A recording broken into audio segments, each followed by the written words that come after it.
Je suis avec les vainqueurs de la journée, Julien Pélissier. Alors comment avez-vous géré la course aujourd'hui? On était une cinquantaine au départ, il fallait être bien placé. Ça a un petit peu frotté pour être au pied de la première bosse. Là il y a eu des attaques, j'ai essayé de cibler les attaques et il y a un gars de la CBB qui était fort, qui s'est dégagé, j'ai pris sa roue et après on a tourné à deux vraiment tout au bout.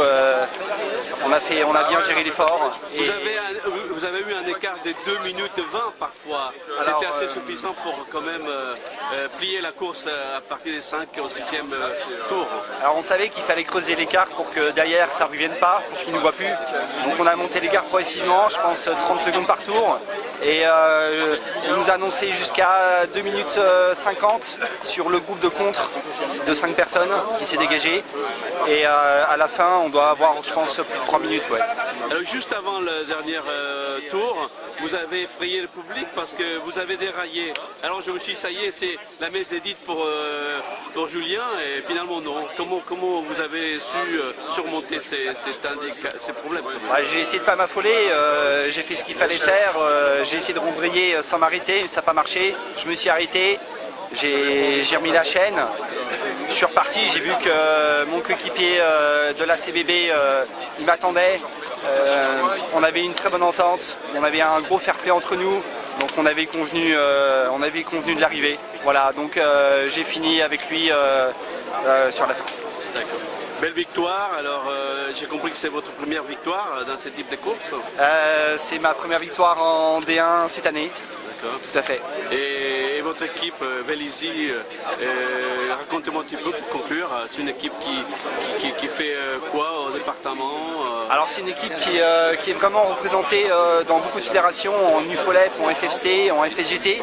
Elle est très présente sur piste avec une grosse équipe de 8 coureurs qui font les championnats nationaux et mondiaux, master.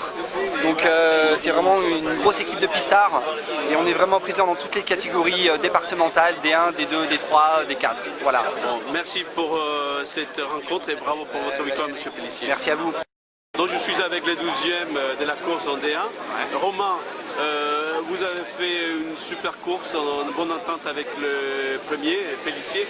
Alors à la fin quand même, je suis troublé. Vous avez la chance et nuit de pouvoir gagner parce que votre adversaire du jour a déraillé. Pourquoi vous avez fait ces gestes fair play?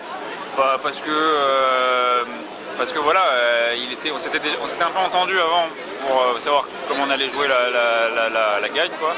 C'est toujours compliqué quand on est deux dans une échappée en fait. Soit on doute un peu de l'autre et du coup on s'entend plus et on se fait reprendre. Soit on s'entend, on dit voilà, là celle-ci je te la laisse, moi je prendrai la prochaine un autre jour. Et là c'était ce qui s'était passé, quoi. Je lui avais dit celle-ci prends-la, moi ça m'est égal. Je sentais qu'il était en fait un peu plus frais en plus que moi. Et il déraille un tour avant la fin. Et il était hors de question que j'aille l'attaquer là-dessus et que je gagne. En plus ça m'est arrivé personnellement de dérailler il y a un mois et de perdre des courses là-dessus. Et c'est pas ça le vélo, quoi. Voilà, il était meilleur et de gagner, quoi. Et c'est pour moi, c'est comme ça que je conçois le vélo et je suis content de pouvoir le laisser gagner dans la mesure où il était plus fort. Vous avez tenu parole, c'est rare dans les temps qui courent. Oui, c'est rare, ouais. Surtout en vélo, ouais, surtout en vélo. Mais du coup, je pense que je m'en suis fait un copain, quoi. Si je le retrouve sur une course, il me rendra la monnaie de ma pièce. Voilà. D'accord, belle course, bravo.